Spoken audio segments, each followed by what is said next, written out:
Introducing Minor Wisdom Quintet.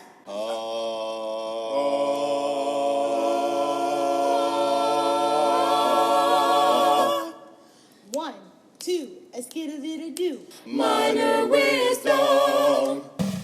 This week is a unique one because I have Justin Simien on. Justin Simien is the founder, creator, director, producer, writer, all of the above for Dear White People. So he started Dear White People pretty much, well, he knew of the idea before, but he used Twitter to kind of launch Dear White People.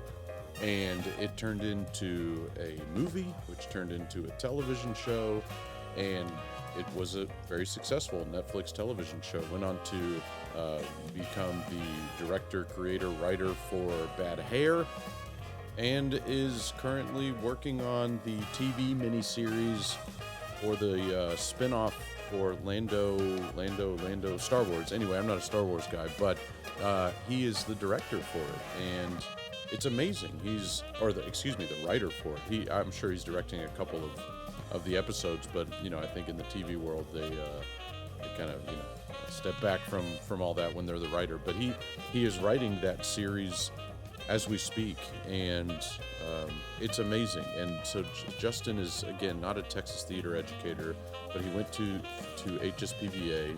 He's a friend of mine, and I originally reached out to him way back in August when Fort Bend ISD, the theater teachers, decided to sort of do an artist spotlight every week on BIPOC, Middle Eastern, Asian, all different creeds, all different styles of writers, producers, directors, people that have contributed to theater and to the arts and maybe don't get the spotlight put on them as much. We did focus on quite a few people that you would that have clearly had the spotlight on them multiple times, but we wanted to focus on a lot of maybe unsung heroes, if you will, in Fort Bend. And so we did that for the most part.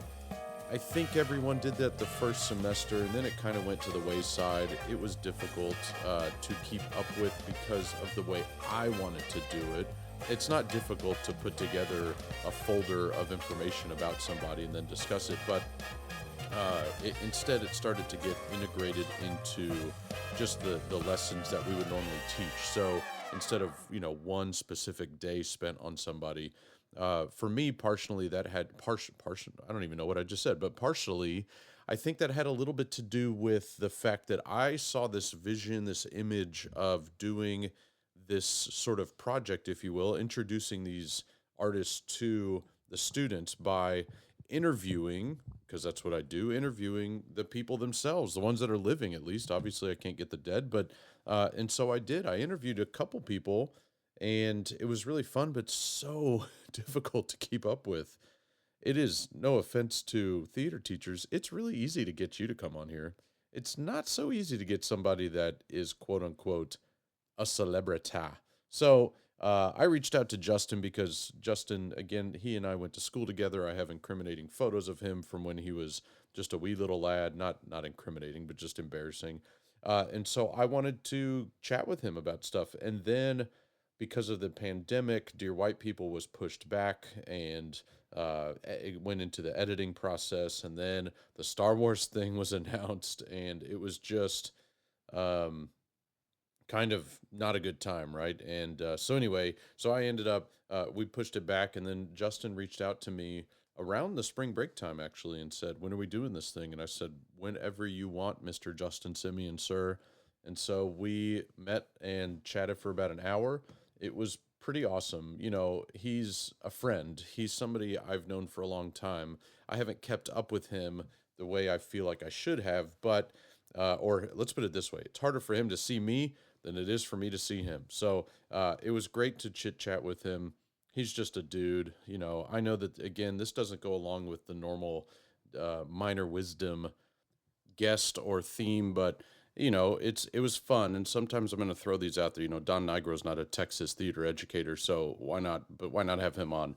Anyway, I want to shout out to TXETA thespians, both doing their thing for the summer, getting you on your feet and inspired for hopefully a normal year next year. I know different districts are doing different things, but it's exciting. I'm also excited because I'm doing Grease next year. I've never done Grease, and I know why high schools do Grease. I also know why high schools don't do Grease, but I'm doing Grease next year, and I had my first sort of designer, director, production meeting, and I presented my designs, and they worked.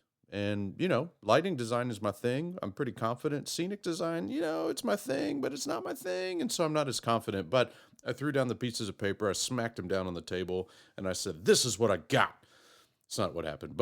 And everybody liked it. So I was pretty happy about that. Now, again, shout out to Texas Thespians, TXETA, all those people. Also, shout out to Fine Arts Forward. So Fine Arts Forward, this is not an official plug, but they might be on here one day. But it's Danielle Bunch and Melanie Burke, both of which Melanie I obviously worked with for a few years at Dulles, and Danielle worked in Fort Bend as well. But it's a group of people, a group of dedicated educators and professionals that are helping students interested in pursuing the arts in college and beyond. And so what they do is they provide counseling needed to navigate what goes beyond the typical college application process. So like auditions and portfolios. And it's really a great organization that they've started.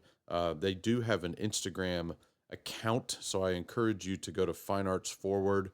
They have lots of information on the Instagram account. I don't believe they're on Twitter.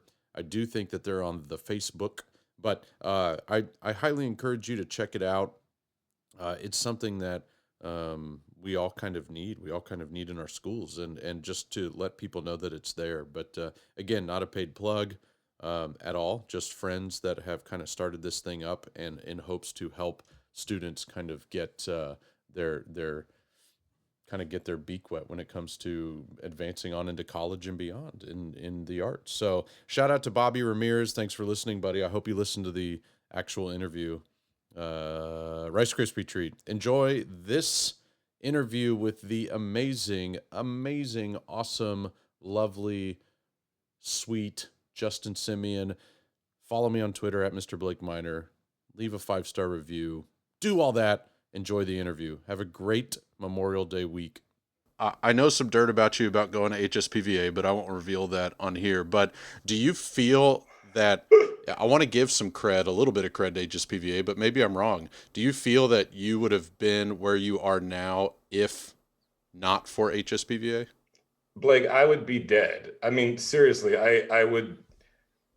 When people talk about arts education, I wouldn't, a person like me wouldn't have survived like intact into adulthood if I did not have HSPVA. It was the only place that I felt remotely like myself as an adolescent.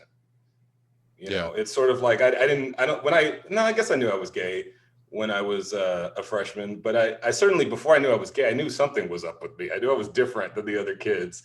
And not that that's the only reason, but like, Black kid with a single mom, there's a lot of pressure to be macho and grow up and be a doctor and sort of be a certain kind of Black man, or else the world will kill me, is sort of the feeling that Black mothers have. And while that protected me and kept me alive, like I needed to get out of that and figure out who I was and be weird and watch Sweet Charity and, try to make out with straight guys and, do the things that helped me figure out who I was. And I never would have encountered art in that way. There's just no way. Right. There's no way. And I was just doing meetings the other week because I'm finishing Dear White People and I'm like interviewing, trying to get, the next check basically. And I realized like everything I do as a showrunner is something I learned at 13 at this high school. Right. Like everything. I didn't have to learn this stuff as an adult. Like somehow I knew how to like analyze a story and cast and it's just, there's just no way I could have done it without PVA. Do you think, like, where do you think you would, I know you said you would be dead and maybe you're being serious, but do you think there would have been any hope if you had gone to what was your zone school? Can you say it? Oh, Jesus Christ. I don't even remember. You don't remember? Okay. But no. Okay. I don't know. I just don't. You know what? Who's to say? Yeah. But okay. I cannot imagine it, Blake. Like, what did you want to do? Did you know what you wanted to do? I knew I wanted to be a filmmaker. Okay. Okay. See, I didn't when know I was that. a kid. When you know, the Twitter thing to me was no surprise. Like when you started kind of embracing, you were kind of, Twitter was kind of young-ish when you sort of blew up. I mean, you're kind of one of the OGs of going viral on Twitter, as far as I remember. I just remember, like, out of nowhere, Justin Simien has this Twitter account that just kind of blew up. Obviously, it led to some other things, but like that to me was no surprise. When you started becoming or getting into the film world and television and film, that to me was a surprise, because I kind of always fancied you this actor, this creative writer. Like I thought you were, I thought you were going to be a writer, but it's so funny. Yeah, I knew I wanted to make movies since I was a kid, and I didn't know what it was called. I really didn't, because there was there was no artistry in my we didn't. Right. I didn't see a play. I didn't see a play until I got into PVA. So then, why did you go to PVA? Why did because you? I knew, because one, I've known since I was a kid that I wanted to be a filmmaker, although I didn't quite know what that meant or what it was. And I knew that I wanted to be in the arts, and I wanted to daydream, and I wanted to be that kid. And I was going to this I think it was math and science middle school called Clifton. Yeah. And just was dying inside being there, being around regular kids, and sort of that thing where I was too black for the white kids, but I talked too white for the black kids. I didn't belong in normal society. I really didn't. At least that's how I felt at the time. And then I saw a poster for HSPVA at this middle school. Wow. And I don't know what it was, man. It was just I belong there. That's where I have to go. And I didn't see film on the list. I saw theater. Yeah. I said close enough. And I got monologue books, and I figured it out. That's awesome. And I think back on it now, and I'm like, how did I get in? Because I truly did not know what I was doing. Right. But I just knew that is the only place that I can go to high school. Yeah. And my mom was really, really insistent about health professions, in her mind, that was a smarter route for me to take. And she's probably right, frankly. But we made a little deal, and she was and she's never admitted this, but I think it's because she didn't think I would get in. She said, if you get in, you can go, but otherwise you're going to health professions. And so that was all the motivation I needed, man. I was, turns out I had a tap dancing car salesman in me. And I just I remember the improv sessions. Yeah. Where the teachers try to, this is during the auditions. It's in between the monologues or before or something. And I just knew that they were watching us, even though they didn't say they were. Yeah. I knew that Susie, I didn't know her name at the time, but I knew Susie and Bob and Steven were watching us. Yep. And I put on a goddamn show. I was an actor. Yeah, I was committed. I mean, you're obviously speaking my language, and if there are PVA people listening right now, and what sucks is the PVA people that are currently there, over since Bob left, they probably didn't experience the same thing, but man, we have similar paths, because long story short, because I've said it on here before, when Stephen Wolf stood up in my acting audition and said, "Is anybody here to audition for tech theater?" I was like, well, shit, I'll do it. I didn't know, and I didn't know what that was. And, obviously I got in. So same thing. I knew I had to be there, because if not, I would have been at my zone school, which I will not mention. And this, comedic Jewish white guy it was the opposite for me. I don't know if I would have survived. I don't want to be that dramatic, but it would have been different. That's for sure. Yeah. So much different. I think we both would have survived. It's just that I wouldn't have known how to be myself. Right. I wouldn't have had any chance to explore who that guy was until after high school. Right. And being able to go to college and come to LA, as hard as that shit was. Yeah. I at least had these 4 years of really getting to figure out who I am and what I liked and why I liked it. I mean, it's crazy. Nobody knows how to do the things that we were taught how to do at 13. Right. People have to learn that stuff. Yep. When I talk with actors and I'm like, I think your objective in the scene is to just push her out, push her out of the room with your words. people look at me like I'm, from another planet, because directors don't talk to them like that, Right. which to me is crazy. Right. Right. But And I'm very grateful. And they're physically just like, he told me to push her. Like, I don't know. Yeah. That's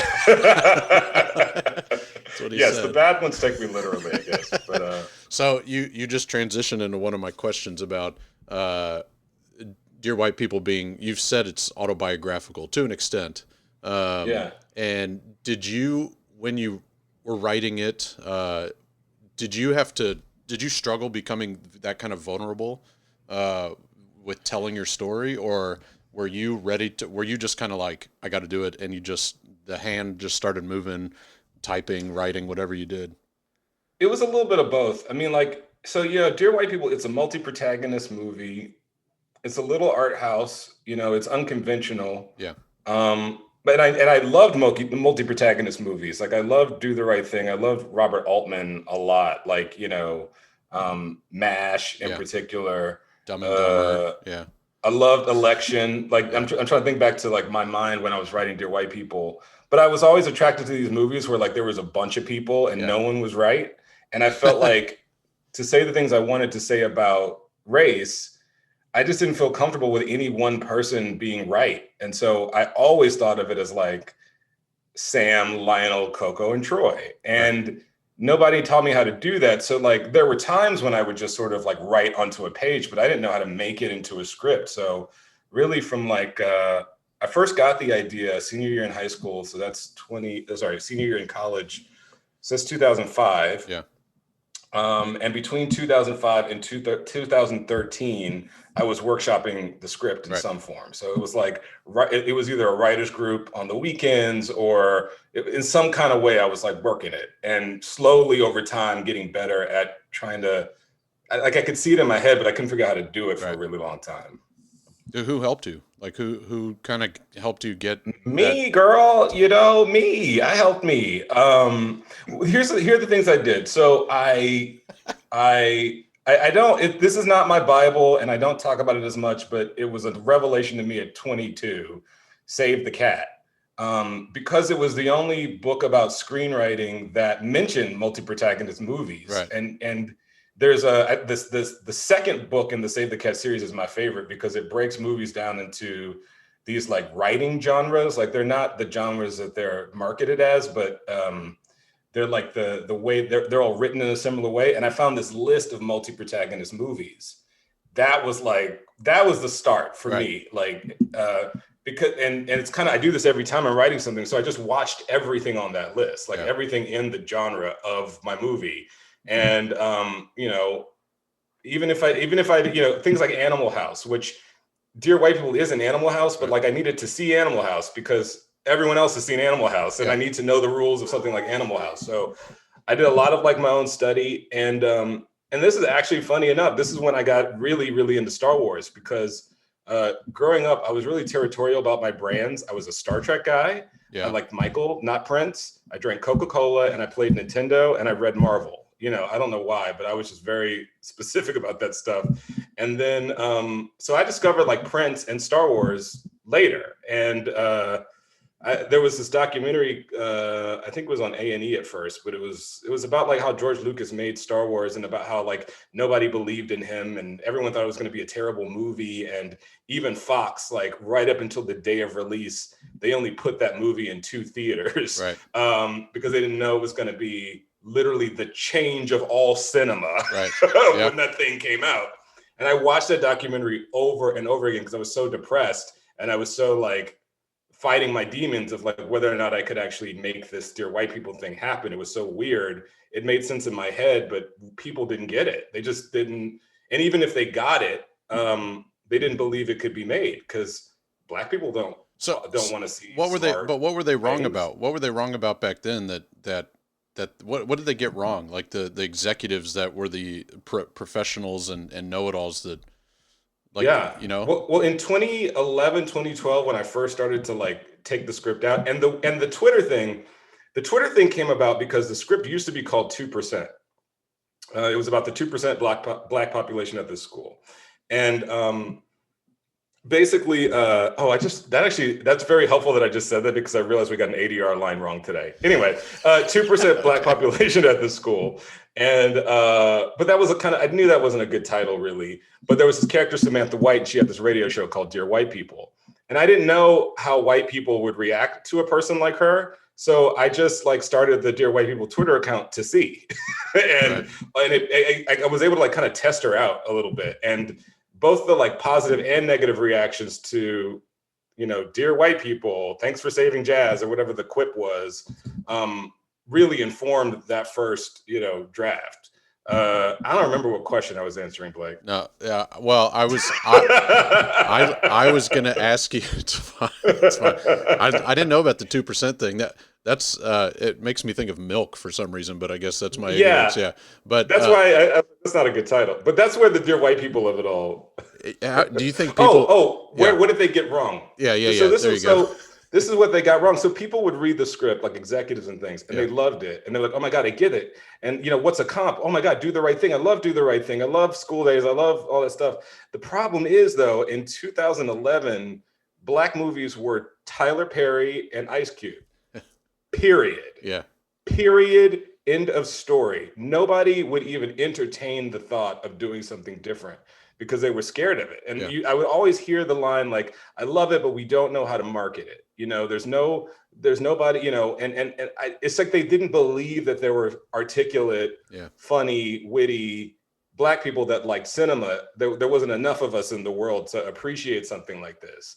And they were dead wrong about that because on the other side of Dear White People the format, and I'm not going to take full credit for this. I think some things just kind of happen at the same time, but now it's everywhere. Like every network now has an articulate ensemble of people of color navigating whiteness that looks and feels, cinematic. Like literally that's on everyone's got their version of that now. But in 2013, man, it was I remember people who liked me a lot as a person and they would just start chuckling. You'll never make that. Yeah. as I told them about the idea back then. See, yeah, I mean, again, I think it's a defense of the teenager Justin Simien, but when I first saw that, I don't know if I had an alias or not. I have an alias now on Facebook that I use for other reasons, but don't worry about that. It's not illegal. No, I'm worried about that. No. It's for education, so I can combat the parents. OnlyFans, thank you. I'll leave the at in my bio for this. Pod, but, I will tip you. But anyway, but no, I think I was on Twitter defending you because of these people that obviously you're like, what do you mean, Dear White People? What about all these trolls, if you will? And they were young trolls, but I just remember that distinctly. There was a group of us. That's horrible English, but there was a group of us that did that we kind of chimed in and we're like, you leave my friend alone. Well, what's funny, man, that thing that happened where white people would either not get the joke or this is what ended up happening when it was a Netflix series. White people who were purposely not getting the joke and trying to make it out like we were being reverse racist, which whatever. Wow. People like you, man, who were in the comment section defending the thing, that was actually the thing that helped me get the movie made, because it was the point of the movie was in the comment section of anything we would post. Right. There were all it was like clockwork. It was do we really need this? Isn't racism over? Then there'd be go back to Africa guy would come in. Yeah. And then it'd be the sensible white people who was what do you guys mean? And it was kind of perfect. It was a perfect storm. And I didn't have to have the conversation when on the other side of making the trailer and stuff, because I'd literally just be look at the comments. That's why we need to make it. That's a thing you want to tap into right now. One of my closest friends who you would adore, she is Black. I know, right? And you guys are and we're close? friends. We're not just friends, but we're close friends. We're not acquaintances, and I don't use her to say how I'm not racist because I have a black friend. Like that's not that. Call her. Put her on the show right now. She was actually just at my house. Not a joke. But she's been on the show. But anyway, she has said multiple times to me, Blake, you have no idea how much Black Twitter doesn't care about what white people are defending black people for. Like where a white person says, "How dare you say that? You should be offended, Justin Simien, as a black man." And she says Black Twitter all the time is laughing at that. Like, no, it's not that big of a deal. So there's a lot. Well, I have a white partner. With a hard H, white partner, and there are times when he'll be like, "Can you believe this?" and he hates it when I do this, but I'll be like, "Yeah, I've been black all my life. Of course I believe it." I mean, because it's like I have a scab there. Funny thing is, man, I'm not on Twitter anymore. I can't stand to be on there. I hate it. It's bad. It got Chrissy Teigen is a lot more popular than I am on Twitter. But I read her little thing about why she left Twitter, and it's all that. Like it changed who I was. It changed the way I thought. It changed the way I thought about myself. Yeah. And I didn't feel black. I mean, I can't do it no more. But I have to disagree with you though. I think you're just as important as Chrissy Teigen. So. Well, I don't have any more. I don't have as many followers. Those are bots. Those are all bots. They're all bots. Yeah. She was in the middle. She paid for them. She paid for those followers. This question is actually from my wife, okay? And it's still about Dear White People, and then I want to stop talking about it because I don't want to label you as one person or one thing. But when you wrote the movie, I'm assuming you had no idea you were going to go to a series. So when you wrote the movie, did you feel complete and comfortable with the story you told? Did you feel like this? No, okay. I thought the movie was garbage. I mean, not garbage. I thought it was good. I thought it was fine. Right. But I was hoping that after we sold it, I'd like get a little more money to like finish it and like shoot the scenes that we couldn't afford to, but that didn't happen. Right. But the funny thing is, man, like I was trying to make it a movie for a while and that wasn't working. And just on a lark, I joined this like TV writers group. And I wrote it as a pilot, and it's nothing like the show that's on now. But it was in the back of my mind, like this could keep going. This is a world that we're creating. It's not just a story about these four people. And Winchester seems as good a place as any to like, do that microcosm, like school is microcosm kind of story. Yeah. And what happened is we went to Sundance with the movie. And the one thing I really regret it is that like I didn't anticipate the Black Lives Matter movement when I was writing it. I sort of like the racism in Dear White People, the movie, it's in this world where like if you're black and you mention racism, it's like this forbidden topic. That's how it felt like in the Obama era. Like if you were black and you noticed racism, it really pissed people off because how dare you? Yeah. We have a black president now. There's this air about that, but black activism had not yet reached the zeitgeist. That happened after I made the movie, but like in the time between I made it and it came out. And so we showed the movie at Sundance. I felt like I wanted more like black protest stuff in it. Like I wanted to like depict that movement a little bit more. And this woman who had just started at Netflix named Tara Duncan was at Sundance and said, "Have you ever thought about this as a series?" And I lied and said, "Of course I have."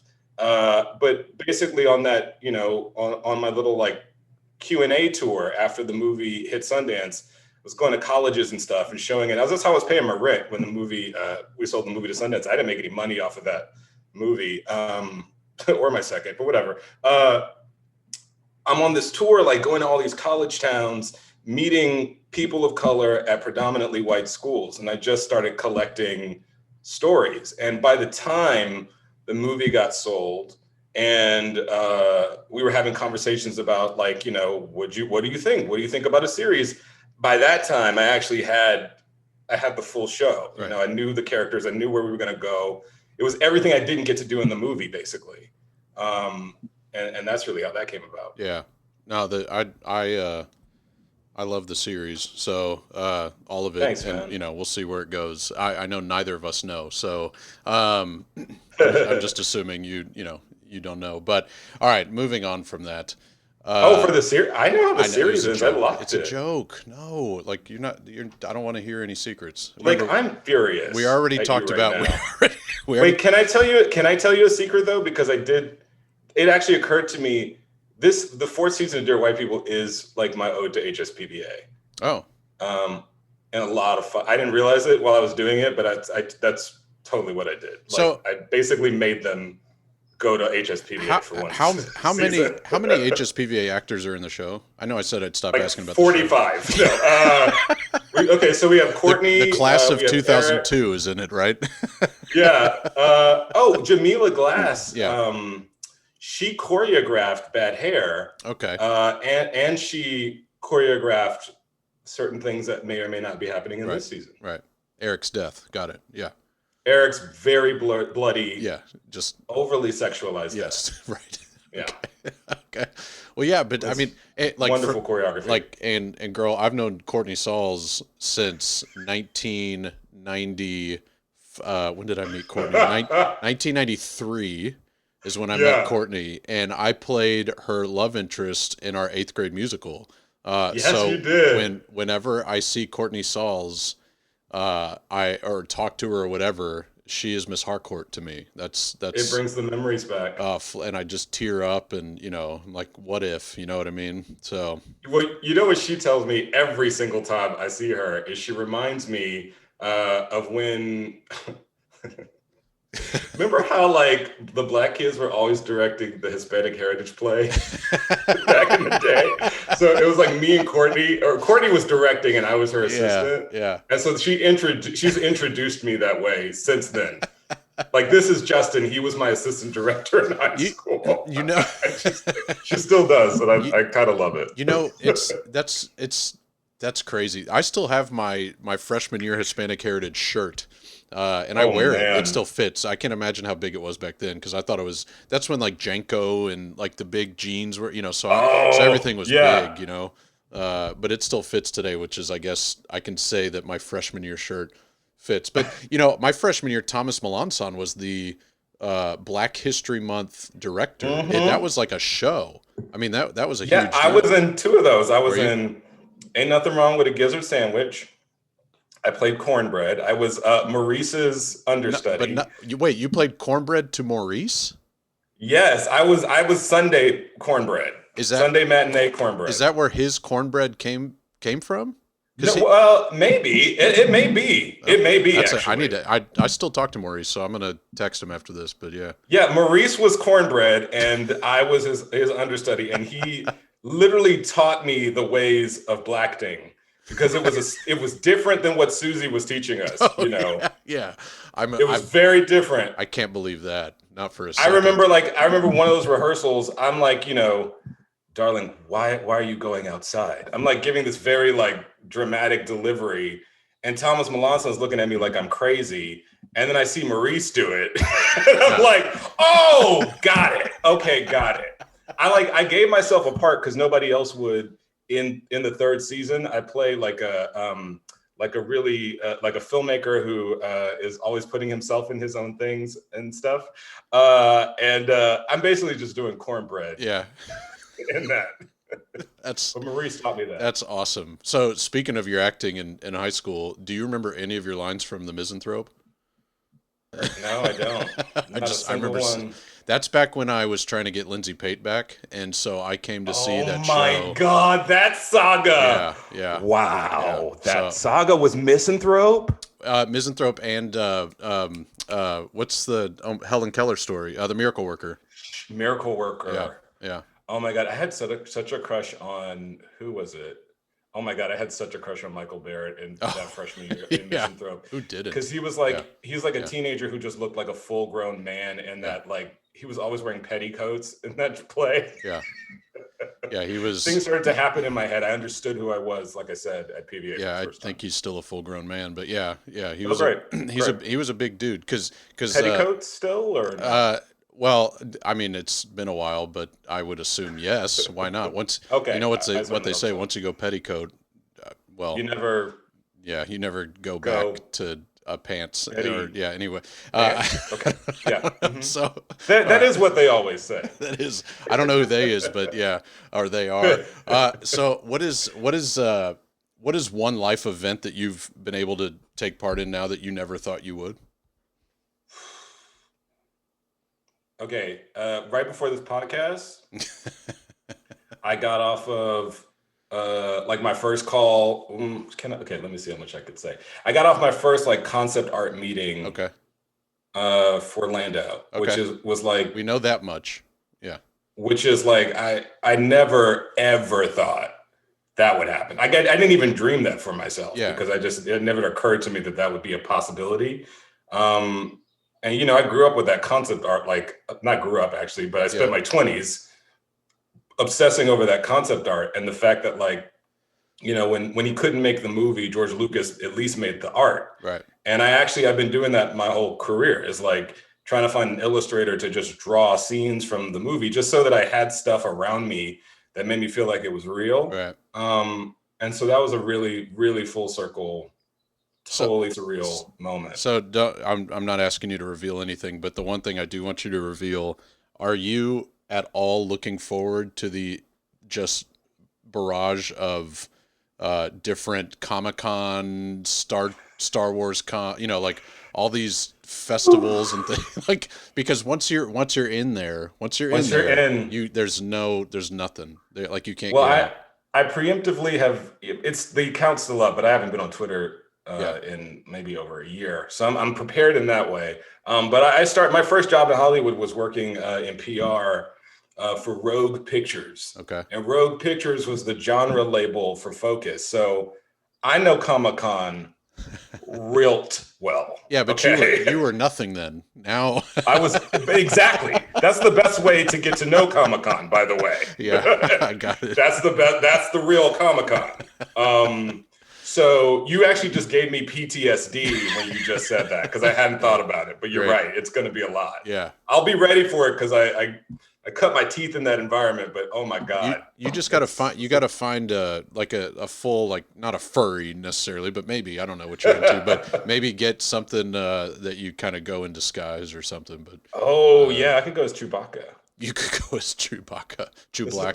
That's going to give me the respect that I deserve. Yeah, in this industry. yeah. Do you do a Chewbacca? Can you even, or do you have to get one of those voice modulators or something? But yeah. Oh yeah. I can't do the voice. No, they well, wouldn't approve it. I think you have to be approved, like what you're going to wear and You stuff. have to get the when you blue start check. doing that. So, and then, have you been able to meet any of your idols or influencers at all?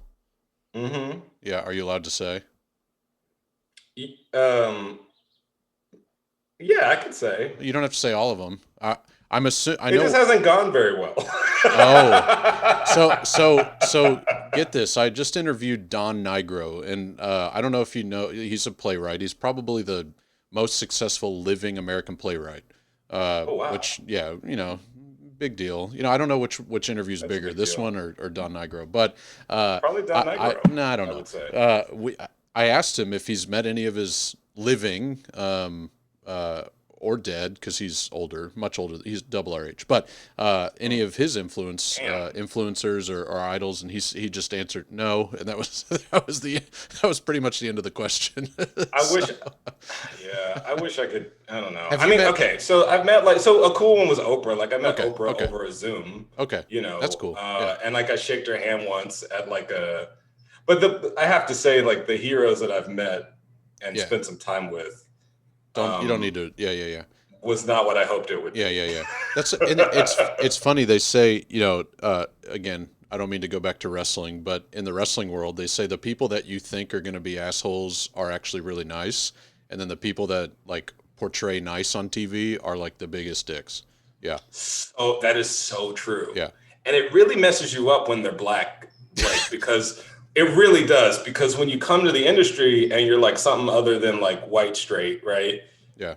You tell yourself, which is not wrong, but you tell yourself it's like, oh, this is so shitty because of racism. Right. Like as soon as there's somebody that looks like me on the other side of that desk, like then it's going to be fine. Right. And then you meet the person that looks like you on the other side of the desk and you realize like, no, Hollywood people like Like there's a demonic nature to some Hollywood people that does not know any color lines. Right. And yeah, the Adam don't meet your not Adam the idiom don't meet your heroes.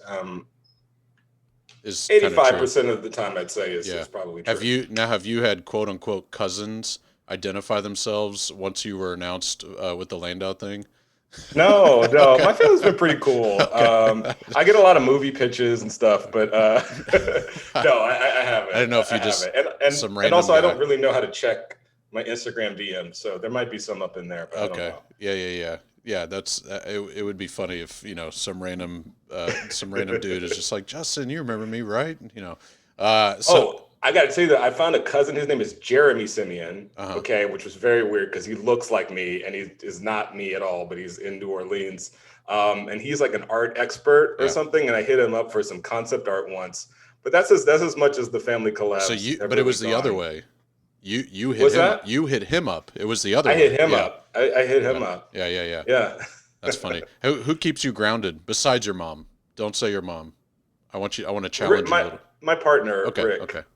Yeah. Who I can call my fiance Yeah. as well, because we're going to tie that knot at some point. He keeps me grounded. We're like, I'm very like talky, flighty, in my head, mile a minute. Yeah. He's very like, sit your ass down, let's eat dinner and watch TV. He's very grounded person in general. And I find like without that, I will just float off into space. Right. So he really helps. My therapist really helps. I'm in a lot of therapy, Blake. And I shouldn't laugh at that. I don't know why I'm laughing at that, but I don't know either. the way you presented it. True though. Yeah. Hey, my cats. My cats keep me grounded. Oh, and Aaliyah. Aaliyah keeps my ass grounded. Yeah. Well, she's been very quiet, but thank you, Aaliyah. How many She's cats? keeping me grounded. How many cats do you have? I have 2, Blake. Don't say it like there's like a lot of cats over here. Well, I'm not going to label you the cat lady, but I'm just not a cat person. You can. No, I'm just. It's not me. A couple of weeks ago, this is during spring break. I go outside because our Ring doorbell goes off and is like somebody's on your front porch, and I go outside, and it's people looking for their cat that got out of their house, and I was like, girl, good luck wrangling that cat. Bye. And and so here's the thing. You do love cats, Blake. You just don't know it yet. And when you're ready, I will tell you what you've been doing wrong. Okay. But they are wonderful, wonderful creatures.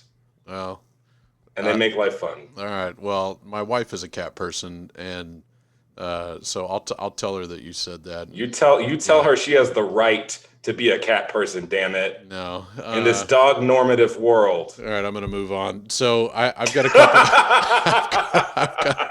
I've got a couple more questions. That was the line. That was it. Yeah. I've got a couple more questions, and then. By the way, are you drinking a Coke? I am. Okay. You said earlier that you have your go-tos. So, what do you miss about home? Oh man, I miss the people. Yeah. Like I love Houston people. I don't even try to work with Houston people. I just end up doing it. There's something in the water. It's like I don't know. I'm an ambitious person and I work hard, but I'm laid back at the same time. Yeah. And that energy is Houston to me. I don't know what it is. And I miss the food, man. Like you cannot, I hate coming back here after I spend time in Houston because like it takes me weeks to get used to what passes as food in Los Angeles. So the food and the people. Do you ever bring anything home with you because you're like, and it's like, do you bring food home? Do you ever, or back to LA or? Yes, my mother loves to send me home with like a box of like 49 of those Shipley's, like, hot dogs with the cheese inside. Yeah, and they're never good by the time I get back to LA, but I have 45 now. So here you go, everybody. So I do go back with that quite often, even though I don't know why. That when I was touring, it was news to me that kolaches were not a thing around. Kolaches! But that's crazy that they're not a thing around, because it's not even an American thing. It's Czech. No, like it's not. Yeah, they could have. But isn't it? It's a hot dog baked inside of cheese bread. Okay, it's become an American thing. But I'm saying the original kolache Yes, Is Blake. Blake, okay. I'm kidding, God, sweetie. calm I'm down. really defensive about my kolaches. By the way, bacon and cheese kolaches are better than, but I know, yeah. Oh, snap. Okay, I didn't even know about that. Next time you're in town, That you, makes a lot more sense actually to yeah, add some bacon up in there. yeah, right. And I'm Jewish, Wow. so I'm a good judge of pork. Oh, yeah. Wow, that's really messed up. You're going to hell, Blake, I think. Well, we don't I don't believe know in how it hell. works. We don't believe in hell, so Oh, that's right. it That's right. works out really, really well. I don't know what. And actually, that's really convenient, Yeah, I actually. know. Like, there's like the smoking section and non-smoking section of heaven, I guess. And so, yeah, I don't, I don't know. Or I love it. now it's the masked and unmasked. But anyway, Oh, so okay. Wow. I'm On gonna that note, get a little more serious, and then we'll wrap up. But all because right. I want to go back to the education side of things. So, which, and this may take a second for you to remember, or maybe it just pops into your head, but which education, or which part of your education within like the classroom or a lesson Mm, or something left you wanting more, and what mm. part of education could you have had less of? Math. That's the less of, I'm So assuming. that was, yeah, that was Okay. really easy. What? Particularly, can I just say, this is where y'all fucked me up with math, educators of America, Right. is that nobody would explain why we were doing something. It was just like, Do it. let's figure out what X is. Why are we launching a rocket? Like, just give me I needed a story. Like, I Right. just needed like But so motivation. so when they say one train is traveling at 50 miles an hour from this side and one train, those problems. But you But did. like, they don't say that after first grade. Like, that's No. we did that like the first Yeah. week, and then we got to fractions, and I didn't know what was Yeah, happening. yeah. And then you Anymore. were what So math. yeah, and then I'm assuming some sort of art theatrical thing left you wanting more, but do you remember Yeah. like something specific? Like, I'm gonna ask this. I could do what I don't know. Intro to theater class. Yeah. Whatever we were doing besides learning theater, which we were also doing in that class, but like how we used to watch movies in that Okay, class, that's what I was gonna go with. Yeah. I could literally do that all year long, Yeah. every year for the rest of my life. Yeah. That was That like that started me going like as an artist. You right. know? Do you remember which movie Raisin in the Sun. right. Okay. And I remember the epiphany of Miss Phillips pausing Raisin in the Sun on the first image. You seeing Sidney Poitier's dark skin, black face surrounded by a white pillow. Yeah. And her saying, now, why do you think the director decided to start the movie this way? And it was the first time it occurred to me that the director had made a choice Right. to start the movie that way, to say something other than what the lines were saying. Right. And that's the whole thing. Like, that's always what Right. I go back to. Like when I talked about like finding that book of movies and watching the movies is what helped me write Dear White People. That instinct came from that class, you Right. know? Huh. That's yeah. Those films, because we watched what, Hamlet, A Raisin in the Sun, Into the Woods. I don't know if To you the Woods. yeah, okay.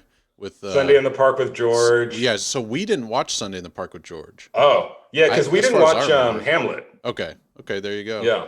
Well, Yeah. turns out you Just probably swapped them out. yeah. Turns out very similar stories. Turns Seriously. yeah, I think you guys made the better decision because turns out Hamlet, Mel Brooks, there were some issues and controversies, I guess, with him. It's So a couple issues. just yeah. a few. So, all right, I want to get you out on this, and I appreciate you, Justin. But I have one question, and it goes back to the student world. Okay, modern day students, modern day attention spans, if you will. So students today, they have a very, very short attention span, right? Like if it's less than 60 seconds, you're probably good. If it's more, they're like, I don't have time for this, which they do. They just don't realize it.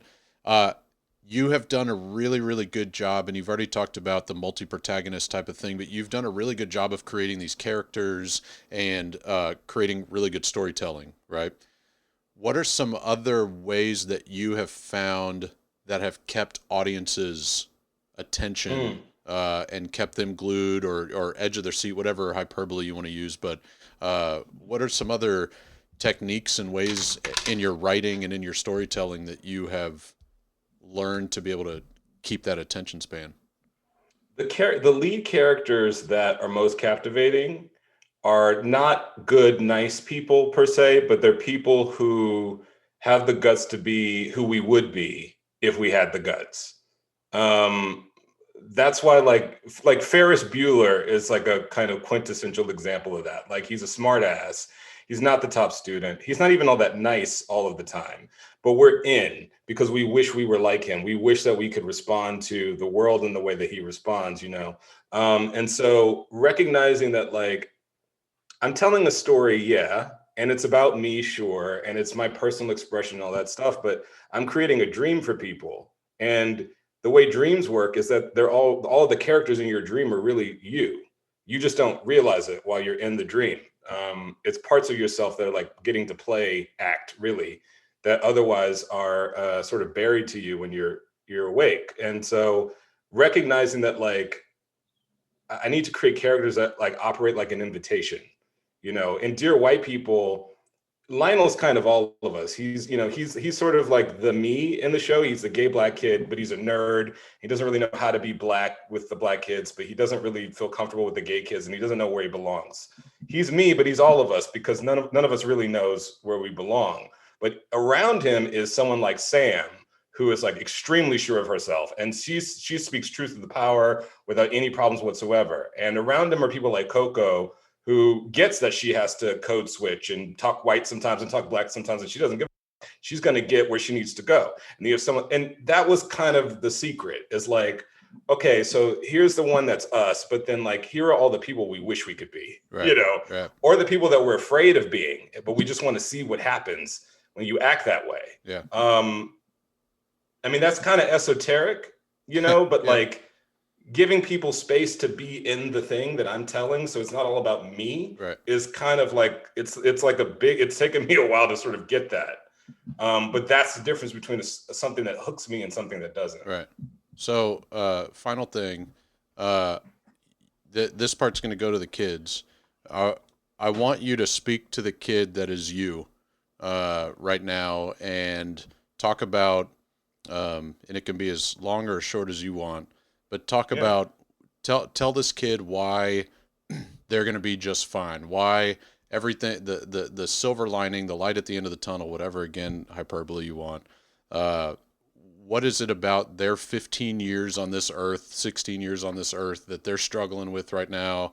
They have an identity problem, or at least they think they have an identity problem.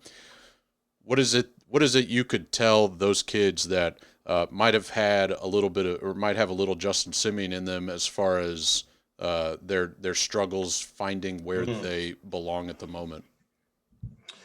Wow. I would say so many things to that kid. I would say the thing that is becoming a cliche at this point, but it's true. The things that make you different really are your superpower. And when you're a kid, it feels like, partly because of school, we have to learn things in a standardized way, because that's the only way you can teach a bunch of kids. You have to teach them the same thing. And you feel like there's only one or two ways to be in the world. And if you're not one of those things, it can feel like you don't belong in the world. But that's actually like, it's not true. On the other side of school, everything reverses. And the people who, go out there and do interesting things are the people who know the quote unquote right way to be, but then give themselves the freedom to be whoever they want to be, and never lose sight of your way of doing things. You know, like I feel like as a filmmaker, I'm just now in my late 30s, starting to incorporate the ways I used to think about film and storytelling when I was 15, because I threw all that out the window because it wasn't what I was learning. Yeah. But that everyone knows that stuff already. The thing that no one else can learn is your thing, your personal style, your way of being in the world. And, you know, I'm a queer Black man, and God, I'm so grateful to be queer. Yeah. Because it has forced me to see the world totally different than most people. And, for what I do right now, like, thank God, because the whole game is to differentiate yourself now. It's to stand out from other people. And, being Black has been very, very hard as well. But again, what a godsend, because, I have this, like, Black people are denied like a cultural legacy. We don't really know, most of us, what country we're from. And that is a deficit that we have to face. But on the other side of that, we have something else. We have Black culture, which is different than other kinds of culture in America. Right. And again, it's the same. It's the stuff that like made me feel like an outsider, made me feel like I was standing outside looking in when I was that age, that actually like made the difference for me and became the hallmark of my success. So I would say you've really got to, all that stuff that you hear in fairy tales and songs about loving yourself, it's not just BS. You really have to learn how to do it, because the world isn't going to do it for you. The sad truth is that if you're different in some way, and this isn't just for people of color or even queer people, if you're just different, you were talking about, recognizing that you needed to be at this school versus your zone school. Yeah. So it's possible for anybody to feel this way, but like, don't let it like crowd you out. Whatever it is that you're having to do to get along, to survive, to make it, don't lose sight of who you really are underneath that, and always like fight for space for that person, because that person is got something really unique and special to say to the rest of us. Yeah. And the people who are worth having around you are going to lean in and listen when you start to show that side of yourself.